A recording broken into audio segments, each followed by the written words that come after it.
대통령의 너무나도 명백하고 노골적인 수사 개입. 사망 사건이 탁 터지면 위에서 딱 정해줘요. 이만큼 처벌하고. 전혀 팩트가 그게 아닌데도 그걸 벗어날 수가 없어요. 이런 얘기죠.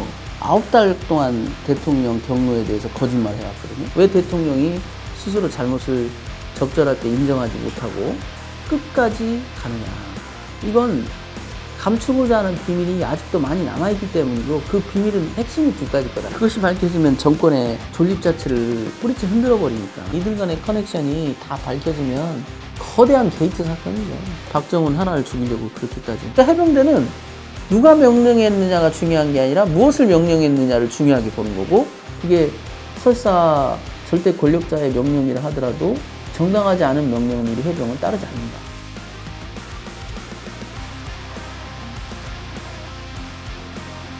안녕하십니까. 한겨레 논설의 박용현입니다. 해병대 최상병이 순직한 7월 19일이 한 달여 앞으로 다가왔습니다. 대통령실과 국방부가 꼭꼭 숨겨왔던 비밀들이 1년 가까이 지나서야 하나둘 풀려나오고 있습니다. 박정훈 전 해병대 수사단장을 항명죄로 기소해 진실을 감추려 했지만 오히려 박 전 단장 재판은 진실의 통로가 됐습니다. 박 전 단장 재판을 통해 이종섭 전 국방부 장관의 통신 기록과 같은 증거들이 공개되면서 사건의 실체가 조금씩 모습을 드러내고 있습니다.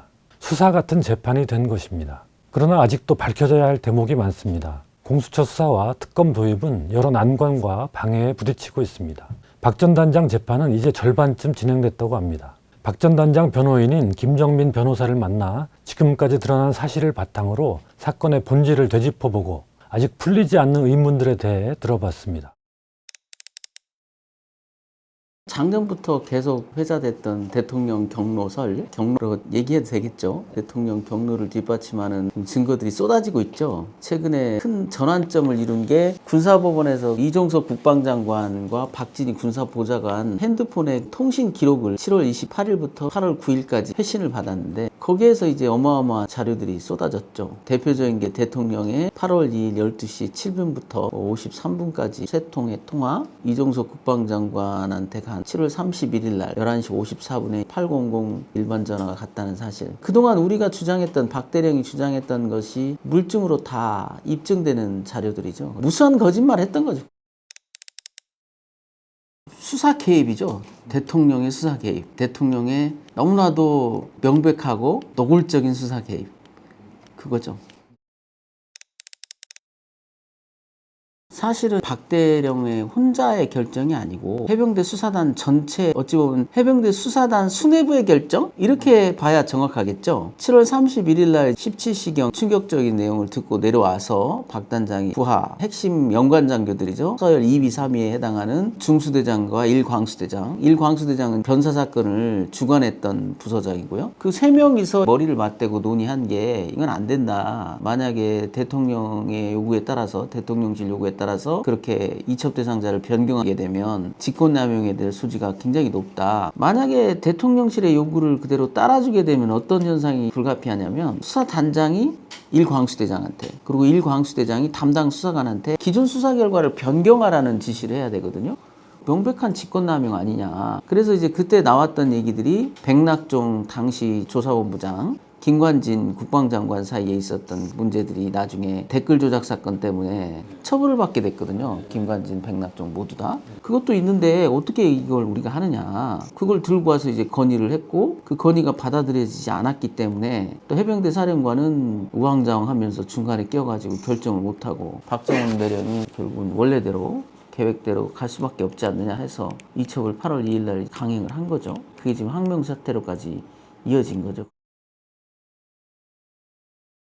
해병대 수사단의 수사는 법령과 기존 관행 어디에도 배치되질 않아요. 아주 적절한 개정군사법원법이 요구했던 아주 이상적인 모습이죠. 기초자료를 하고 대신 최대한 짧게 수사해서 넘긴다. 개정법의 취지에 가장 부합하는 업무 집행을 했고, 그것이 이전에 있었던 5건의 사망 원인 범죄 이첩, 그때도 다 그런 절차를 거쳤거든요. 그런데 이번에만 난리가 났죠. 아무 이유도 없는 난리가 난 거예요. 그동안 늘 그렇게 해왔는데 갑자기 아침, 점심, 저녁 밥 먹는데 갑자기 왜 하루에 3끼를 먹어 이놈들아, 이렇게 나오는 셈이에요. 저는 수사권이 없다라는 게 대한민국의 이 발달된 선진국 대열에 들어간 대한민국이라는 나라에서 행정부 수반이자 국가 원수인 대통령이 저지를 수 있는 법리 오해냐 이거예요. 말도 안 되는. 시스템이 다 갖춰져 있고 여러 공무원이 이 문제에 개입돼 있고요. 관여돼 있고요. 각자의 권한들이 다 부여돼 있지 않습니까? 그래서 최종 단계까지 올라간 사건이에요. 그러니까 국방장관의 결재 이것이 최종 단계거든요. 법상으로는. 그 외에 절차는 없는 거예요. 사실 국방장관의 결재라는 것도 그동안에는 행사되지 않았던 권한이라고요. 그래서 국방장관 스스로도 이거 내가 이 서류에 결재해야 되나? 이 반문을 한 이유가 뭐냐면 나는 그냥 알고만 있으면 되는 거 아니냐? 이 얘기를 한 거거든요. 이전 사건에서는 없었어요. 아예 보고도 없었어요. 결재는커녕 보고도 안 합니다. 사망 원인 범죄의 경우에 이첩에 대해서 설치 부대장들이 관여한 적이 거의 없거든요. 근데 이번 사건만 유독 이상스러운 개입을 했죠. 자꾸 군에서 들여다보니까 문제가 많이 생기더라. 그런 거예요. 그래서 군에서 개입하지 말라. 가장 뜨거운 감자가 된 게 이 사망 원인 범죄예요. 왜냐하면 과거에 우리가 군사경찰에서 사망사건과 관련된 사건을 조사하면서 은폐 이게 많았거든요. 축소, 왜곡, 은폐가 가장 많이 벌어졌던 게 사망과 관련된 문제들이었습니다. 왜냐하면 사망사건 하면 소속 부대장의 어떤 인사상의 불이익도 굉장히 크고 그러다 보니까 축소하고 싶은 욕망이 굉장히 컸던 거예요. 대표적으로 제가 경험했던 것들 중에도 윤일병 사건 아니었겠습니까? 윤일병 사건도 만약에 지금처럼 민간에서 관할을 갖고 있었다면 뭐 살인죄 기소 여부에 대해서 민간 경찰 검찰들이 판단했을 텐데 군에서 판단하다 보니까 이제 좀 오류가 생긴 거죠. 왜곡도 좀 있었고요. 사망 사건이 탁 터지면 위에서 딱 정해줘요. 여기까지. 처음에 아직 원인이 규명되지도 않은 채 어떤 지휘관이 결정을 해준다. 아웃라인을 이렇게. 네. 그리고 나면 수사에 들어가 보면 전혀 팩트가 그게 아닌데도 그걸 벗어날 수가 없어요. 그대로 가는 거예요. 웃기는 얘기죠. 바로 그거예요. 대통령의 그 섣부른 판단. 이런 일로 사단장을 이런 일이 뭔데? 자기가 알아? 자기가 아냐고 무슨 짓을 했는지. 임성근 사단장의 잘못이 무엇인지 본인이 제대로 알지도 못하면서 이런 일로 사단장을 이런 일이 뭐냐고요. 비유를 든 게 그겁니다. 아니 그러면 의사 선생님이 대통령이 되면 국립대학병원에서 벌어진 수술에 다 들어가서 레스트 해야 되나요? 야 거기 째면 안 돼. 이런 거 아니에요. 대통령은 고차원적인 정책 판단을 할 수는 있겠죠. 보다 높은 고차원적인 법리 판단을 왜 자기가 하냐고요. 판사가 아닌데. 설사 법조인 자격이 있다 하더라도 그 자리는 법조인으로 앉아있는 게 아니잖아요. 내가 판사로서 변호사로서 대통령 자리에 앉아있는 게 아니지 않습니까? 그건 법적인 판단하라는 자리가 아니에요. 그 자리는. 법적 판단은 수사단장 종결이라고요. 이번에도 안타까운 게 뭐냐면 좋아. 사단장에 대해서 인사조치하기가 싫었다면 그러면 수사는 수사대로 하고 인사조치를 자기들이 선택했으면 되는 거 아닙니까? 근데 뭐 때문에 이런 사단을 벌이느냐고요, 도대체가. 이해할 수가 없는 거죠. 사실은 깊은 정책적 판단을 하면 대통령이라면 그렇게 판단해야 될 것 같아요. 야, 좀 부족해.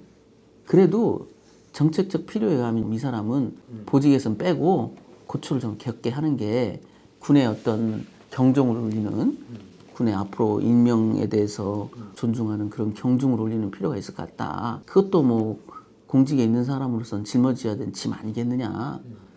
뭐 좀 안타깝긴 하나 어쩔 수 없다. 이렇게 판단하는 게 우리들이 알고 있는 최고 어떤 정책자들의 가장 바람직한 모델 아니겠어요? 네. 설사 그 사람이 진짜 나하고 가깝더라도 가까우면 가까울수록 이걸 통해서 경종을 울리고 지침이 수립되고 강력한 룰이 만들어질 수 있는 강남경찰서에서 대구경찰서로 보낸 서류를 서울중앙지검에서 가져갔다고 쳐봐요. 그걸 이해할 수 있는 사람이 있습니까? 이해할 수가 없잖아요, 그걸. 그래서 제가 그때 회수해 나갔겠다길래 저건 정말 이해가 안 된다. 국가기관이라는 게 어떤 일을 할 때는 항상 공문이 오가지 않습니까? 공문에는 뭐가 있습니까? 법령상의 근거를 쓰고 발신자 누구, 수신자 누구. 그래서 쭉 보내는 사람도 결제, 받는 사람도 책임 소재를 남기고. 이 사건에 공문이 없다니까요? 달라는 공문이 없어요. 그러니까 수많은 안전장치를 만들었는데 하나도 작동을 안 했다는 거예요. 하나도. 어찌 보면 군검사도 굉장히 중요한 인권의 보루인데 하라니까 그냥 아니 더 날뛰어. 이걸 집단항명 수개로 입건을 하지 않나, 구속영장을 청구한다고 난리를 치질 않나, 게다가 기소를 하지 않나. 아유 정말 보면 안타까운 게 왜 저렇게 허약할 건가. 근데 이게 단순히 힘이 없어서가 아니에요. 이것을 잘 컨트롤해야 될 군검찰이 왜 이렇게 됐느냐. 이걸 잘 들여다봐야 돼요. 과거의 법무관 조직은 굉장히 시니컬한 조직이었어요. 아무리 위에서 뭘 지시해도 못 들은 척해. 모른 척하고 그냥 원칙대로 해버리고. 그런데 어느 시점부터 이게 과잉 충성 집단으로 바뀌게 됐어요. 여기서 그래도 중심을 잡아야 될 사람이 군검사였거든요. 이명박 정부 때 불온서적 때문에 법무관 파면 사태가 일어났다고요. 그 법무관 파면 사태를 주도했던 게 고석 변호사예요. 당시 법무실장이었죠. 그때 벌어졌던 일이 뭐냐면 냉정히 말하면 이거예요. 책을 읽지 말래. 빨갱이들의 책이라고 읽지 말래. 이러이러한 책은 붉은 책인 읽지 마시오. 법무관들이 왜 그걸 당신들이 판단하시오. 이래선 안 되지 않소 했더니 너희들 파면. 이랬던 거예요. 그때 이제 야당 국회의원께서 이런 얘기를 했다고요. 법무관도 법조인 아니냐. 법조인이 자기 소신을 얘기했다고 그렇게 짓밟아 버리면 그 건전한 비판의 목소리는 국내에 존재하지 못할 것이다 앞으로. 그런 우려를 얘기했거든요. 그 이후에 법무관 문화가 완전히 180도 바뀌었어요. 가장 극단적 예스맨 조직이 돼버린 거예요. 법무관 조직이. 유일하게 존재해야 될 이유는 노라고 말할 수 있기 때문에 필요한 거거든요. 근데 누구보다도 예스를 잘해. 그래서 벌어진 일이에요, 이것도. 검찰단장을 함부로 불러다가 세상에 차관 검찰단장 함부로 불러다가 야 이거 수사해봐. 이거 자체도 잘못된 거예요. 수사 지휘권이 있다고 그래서 수사 개시를 지시할 수 있습니까? 고발장 내세요. 그러면 고발장 내면 컴퓨터해볼게 이래야 된다고요. 하명 수사라는 게 있을 수가 있냐고. 하명이 수사 개시의 요건이 돼요? 수사 개시는 인지, 고발, 고소 이거예요. 이게 수사 개시의 요건이라고요. 근데 고발장, 고소장 안 냈죠. 그러니까 하명인 거예요. 그게. 그건 위법한 수사 개시라고요. 그게. 국가 공무원은 직무 고발을 할 수가 있는 거예요. 원하면 직무 고발장을 내야 돼. 자, 이 사건에서 국방장관이 내가 직무를 집행하다 보니까 해병대 사령관에 대한 박정훈의 항명 사건을 내가 알게 된 거야. 그럼 직무 고발을 해야지. 내가 직무 집행 중에 장관 직무 고발장을 써서 내야 돼. 이거 수사해라. 그게 아니다? 그러면 접수해서는 안 되는 거예요. 엄밀히 따지면. 기관 대 기관이기 때문에 서류로 얘기해야죠. 아무 그게 없어. 처음이 공백 상태야. 그러니까.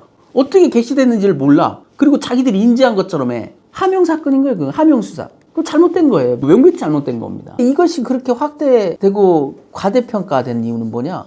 대통령의 명령으로 오겠기 때문이에요. 참으로 안타까운 거는 구속영장 청구 실질심사 때 제가 군검찰을 맹 비난했던 게 그거였다니까요. 망상이래요. 망상. 대통령 경로를 망상이래요. 그래서 참 너무 어이가 없더라고요. 하명을 받아서 일을 하는 입장이라 하더라도 뭐 어느 정도 합리적인 말을 해야지. 어느 정도는 이해가 되는 소리를 해야 그거를 좀 아유 입장이 그럴 테니 이거지. 망상이래요. 망상. 그게 말이 됩니까? 망상이라는 게. 망상이라고 구속영장을 청구했어요. 그래서 또 기소도 했어요. 어떤 정신 나간 사람이 하지도 않은 대통령 얘기를 했다고 상관이 했다고 부하들한테 전해서 부하들이 대책 문건을 만들게 하고 그걸 또 들고 와서 또 상관한테 보고한다고. 그런 정신 나간 사람이 세상에 어디 있어요. 사령관이 불러서 갔어. 대통령이래. 내려와서 야 대통령이래. 안 됩니다. 대통령이어도. 그래 보고서 좀 만들어봐. 들어가. 대통령이도 안 됩니다. 이게 말이 되냐고요. 이게. 그래서 내가 군검찰들한테 그때 이제 영장실질심사 때 이 얘기를 했다고요. 다 양보해도 적어도 해병대 사령관이 그런 말을 했다는 것은 움직일 수 없는 팩트다. 망상을 했으면 해병대 사령관이 망상을 했었지 박대령이 망상을 했을 가능성은 없다 거의. 그게 내가 볼 때는 논리적 가동 결과다. 근데 너희들도 뻔히 알면서 이러지 않느냐. 이건 이래서는 안 되는 거다. 너희들이 이래서는 안 된다. 패륜 집단이 된다 그러면 역사에 씻을 수 없는 죄를 짓는 거다. 그래서 그때 보통 검찰부장이 고개를 푹 숙이고 그다음부터 고개를 안 들더라고요. 결국은 지금 가장 밝히기 힘들고 또 가장 괴로운 지점이 두 지점이 있죠. 하나는 뭐냐면 왜 시작됐느냐. 이 사태는 왜 시작됐느냐. 또 하나가 뭐냐면 검찰단장은 누구 명을 받았느냐. 이 두 가지가 이제 앞으로 밝혀져야 될 굉장히 어려운 주제들인데 대통령이 개입한 건 분명한데 왜 개입했는지 지금 안 나오고 있거든요. 대통령이 개입한 이유가 뭐냐를 가지고 개입설이 좀 팽배해 있잖아요. 위험하죠. 제가 볼 때는 그런 개연성이 상당히 높아요. 왜냐하면 일사단장을 챙기고자 하는 확실한 징후들이 보이거든요. 갑자기 휴가 조치를 지시하고 그것이 이행되는지를 체크를 하고 국방장관이 뭐 이런 현상이랄지 이첩이 강행된 직후에 벌어졌던 기록 탈취 행동이랄지 이런 것들은 도저히 상식적으로는 이해가 안 되는 부분이란 말이죠. 그리고 또 하나가 과연 항명 이건이 자연스러운 판단이었냐 아니면 거기에 직접적으로 대통령이 개입되어 있느냐 이거에 따라서 이것이 가지고 오는 파장은 굉장히 클 것이다. 둘 다가 우려스러운 상황이죠. 그걸 추정케 하는 게 너무 극렬하게 저항하고 있다는 점도 이해가 안 돼요. 이 문제를 작년 7월부터 시작해서 9달 동안 대통령 경로에 대해서 거짓말을 해왔거든요. 그러다가 이제 9달 만에 증거가 나오니까 이제사 인정을 하고 그리고도 얼마든지 수습을 할 수 있고 완화시킬 수 있는데 극한의 대립으로만 가고 있단 말이죠. 이건 더 깊은 연유가 있기 때문에 밝힐 수 없는 뭔가가 있기 때문에 그러는 거 아니냐는 거예요. 지금까지 드러난 게 다가 아니기 때문에 지금 와서 보면 국방장관을 그때 내보내려고 했던 이유를 이제는 알겠죠. 이 지경이니 내보내서 일단 직접 입을 열지는 못하도록이라도 해놔야 되겠다라는 생각을 했을 수도 있었을 것 같아요. 그런 관점에서 보면 이 상황도 먼 훗날에 더 밝혀지는 팩트가 있다면 이해가 될 거라고요. 왜 대통령이 스스로 잘못을 적절할 때 인정하지 못하고 끝까지 가느냐. 이건 감추고자 하는 비밀이 아직도 많이 남아있기 때문이고 그 비밀은 핵심이 두 가지 거다. 하나는 뭐냐면 대통령 스스로의 생각이 아니라 로비에 의해서 발단된 거고 8월 2일 이첩 강행 이후에 대통령이 직접 나서서 린치를 가한 거 아니냐. 박 단장에 대해서. 직접 제거 작전을 한 거 아니냐. 이 두 가지 때문에 그것이 밝혀지면 정권의 존립 자체를 뿌리째 흔들어 버리니까 밝힐 수 없는 걸 거다. 그런 정권 붕괴에 대한 두려움 때문에 이런 현상이 나오는 거 아닌가. 지금 잘하고는 있는데 근데 워낙 이제 뭐 인력이 부족하다 보니까 인력 부족이 심각해요. 도대체가 인력 부족이 너무 심각하니까 당장 신병 처리를 하기가 힘들다니까요. 왜냐하면 신병 처리를 구속 기간 내에 기소를 해야 된다고요. 바로 기소를 해야 된다. 분리 기소한다면 모를까. 공수처는 지금 수사가 전체적인 걸로 보면 3분의 1도 못한 것 같은데 해야 될 게 워낙 많아가지고 저는 그래서 원론적으로 가자. 우리 재판을 최대한 확대해가지고 우리가 수사하는 수밖에. 그래서 변호인들이 다 지금 투덜거리고 있잖아요. 우리가 이거 뭐 수사해야 되는 우리가 특검이냐고. 아유 100% 확보했죠. 공수처는 훨씬 넓은 범위에서 다 확보했습니다. 전혀 걱정 안 해도 돼요. 많이 있죠. 지금 내일 재판에서 다른 변호인이 어마무시한 통신 기록을 조회 신청을 했거든요. 대통령, 김동혁 검찰단장, 일사단장 민성근까지 포함해서 다 사글이 뒀어요. 재판부가 상당히 곤혹스럽겠지. 곤혹스러운데 검찰, 군검찰 스스로가 우리한테 이 명령의 위법성을 입증해야 된다는 취지로 자꾸 얘기를 하고 있으니까 어쩔 수 없잖아요. 우리가 입증하는 수밖에. 게다가 대통령 핸드폰에서 일단 중요한 증거가 나왔기 때문에 재판부도 모른 척은 못할 거예요. 대통령을 다 보고 검찰단장을 다 보면 이들의 커넥션도 얼마든지 추정해 볼 수가 있거든요.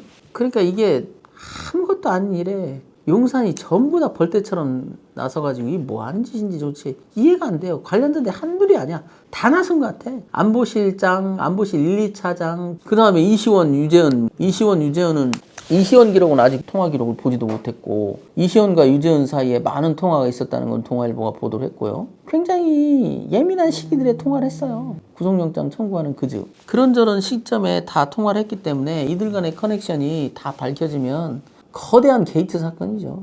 총망라된 모든 인력을 총동원해가지고 이 사태를 개입하고 한 사람을 죽이려고 그렇게까지 그런 짓을 했다는 게 이해할 수가 없어요. 박정훈 하나를 죽이려고 그렇게까지. 좋아, 이 건까지는 그래. 근데 뻔히 알면서 그걸 구속영장을 청구한다고요? 지금 김계환이 거짓말하는 건 삼척동장도 다 알 텐데 그 상황에서. 근데 망상이라고 구속을 하겠다고? 과했지. 과해서 과한 것 때문에 사단이 났고 그 이후로도 기소를 하지 말았어야 돼. 저들이 참 우매하다는 게 뭐냐면 무리하기도 하지만 뭔가 냉정하고 합리적이지 못해요.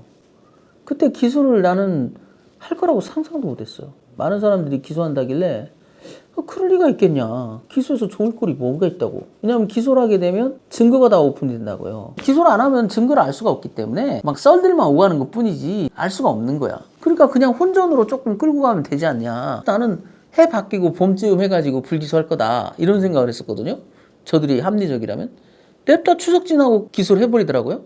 이 사람을 재판에 회부하겠다고 증거를 다 오픈하면, 그때 제가 그랬잖아요. 항명 사건의 증거가 아니라 이건 외압의 증거가 될 것이다. 공개하면. 드러나는 대로 다 그렇잖아요. 이게 도대체 항명 사건의 증거는 어디 있는 거야?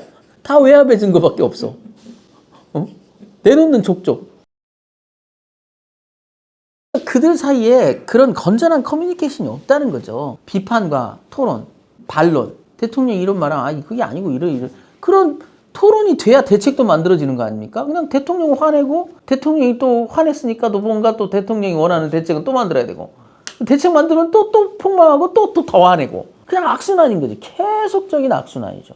그래서 그때 제가 곰곰이 봤던 게 뭐냐면 경로서를 어떻게 정리할 것인가도 좀 곰곰이 지켜봤어요. 최악의 수를 뒀잖아요. 지금 인정한 것도 아니고 인정하지 않은 것도 아니고 굉장히 애매한, 아예 모른 척을 해버리던가 대통령이 나서서 사실 그날 보고를 받았고 이러이러한 지시를 했고 지금 생각해보면 좀 내가 월권을 한 것 같다. 대통령으로서 굉장히 그 점에 대해서는 국민들께 죄송하게 생각하고 유념하겠다. 법적 책임에 대해서는 사법당국들이 다 알아서 할 거고 내가 퇴임 후라도 뭐 그걸 피할 수는 있겠냐. 달게 받겠다. 그런데 내 부하들은 어찌됐든 내가 시켜서 한 일이니까 너무 큰 고초 안 받기를 바란다. 그리고 어찌됐든 국정을 운영해야 되니까 좀 믿어주세요. 잘할게요. 이랬으면 모르겠는데 또 무책임한 그 남의 입을 빌린 자백이랄지, 중복 자백, 그것도 모순되는, 이 대리인을 둘을 써가지고 양쪽으로 찔러보는 거예요. 어느 반응이 더 좋은가. 둘 다 반응이 안 좋지. 도대체 이런 사람들한테 국정을 맡기고 있다니 배가 산으로 가고 있을 것이다. 이번 일도 냉정히 보면 박 단장은 어찌됐든 대통령의 명을 받았다고 생각을 하는 거예요. 뭐냐면 엄정히 수사하라고 했으니까. 대통령이 와서 그때 엄정 수사하라고 난리 친 것도 사실이거든요. 이런 걸 좀 저는 느꼈는데요. 예를 들어서 뭐 내가 군법무관 출신이어도, 내가 군법무관은 아니잖아요. 군법무관 출신인 거지. 그러니까 과거에 내가 몸담았던 조직에 대해서 그 정도를 생각하는 게 상식선인데, 해병대는 안 그런 것 같아요. 해병대는 그냥 한 번 해병은 영원한 해병이란 말이 거짓말이 아닌 것 같아. 이번 일로 해병대 용어들 같은 경우를 좀 듣게 됐는데, 예비역들이 그 현역들을 현재 해병대 이걸 모군이라고 부르더라고. 모군. 네, 모군. 그러니까 계속 현역인 거야. 이 사람들은 나는 이제 예비역이야 이게 아니라 그 해병이라는 어떤 조직에서 현역이 있고 예비역이 있는 거지 전체가 해병인 건 분명한가 봐요. 그러니까 이걸 나의 문제를 인식하는 거죠. 이 문제를 나의 문제를 인식하고, 여기서 박대령에 대한 강력한 지지가 나오는 동력이 뭐냐면, 찬찬히 보면 가장 큰 동력은 최수근이가 그렇게 죽어야만 한 것에 대해서 이해를 못하는 거예요. 해병들이. 왜 나의 동료가 이렇게 허망한 죽음을 맞이해야 되느냐. 이걸 해명해봐라. 여기에 대한 강력한 요구가 있어요. 해병들한테서. 박대령에 대한 응원은 그 뿌리가 거기에 있다. 왜 나의 동료, 내 전우가 그렇게 허망한 죽음을 맞이해야 되느냐. 거기에 대해서 누가 책임을 질 거냐. 납득할 만한 설명이 안 된다면 해병들을 설득할 수는 없다.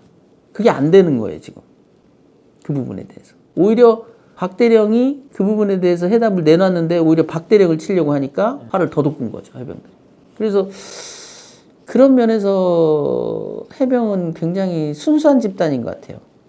그들이 모토로 삼고 있다라는 정의와 자유를 위하여가 분명히 살아있는 것 같아요. 기저에 상당한 철학이 있다.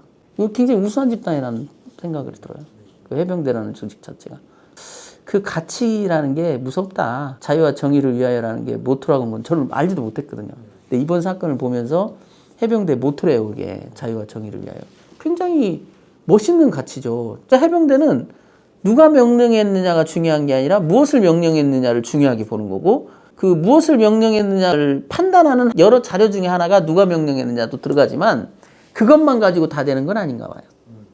근데 지금 일부 몰지각한 군인들은 누가 명령했느냐만 중요한 거잖아요. 무엇을 명령했느냐는 건 중요하지 않고.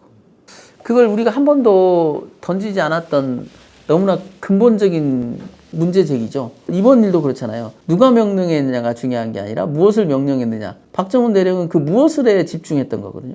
무엇을. 누가는 중요하지 않았어요. 대통령이 지시했든 해병대 사령관이 지시했든. 그 해병대 사령관은 누가 지시했느냐는 걸 아는 순간 무너져 버렸거든요. 근데 박정훈 대령은 무너지지 않았죠. 누가 지시했느냐는 걸 알았다 하도 별로 개의치 않고 원칙대로 갔다.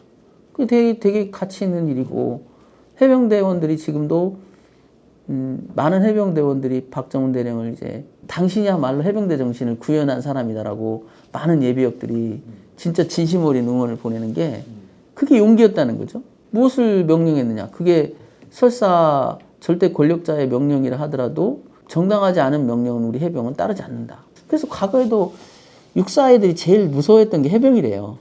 자기가 쿠데타를 하거나 이럴 때 항상 찜찜해 했던 게 해병이라거든요. 그래서 이번 일은 굉장히 아마 뭐 어떤 형태로 나중에 역사에 기억될지 모르지만 우리한테 시사하는 게 많을 것 같다라는 생각이 들어요.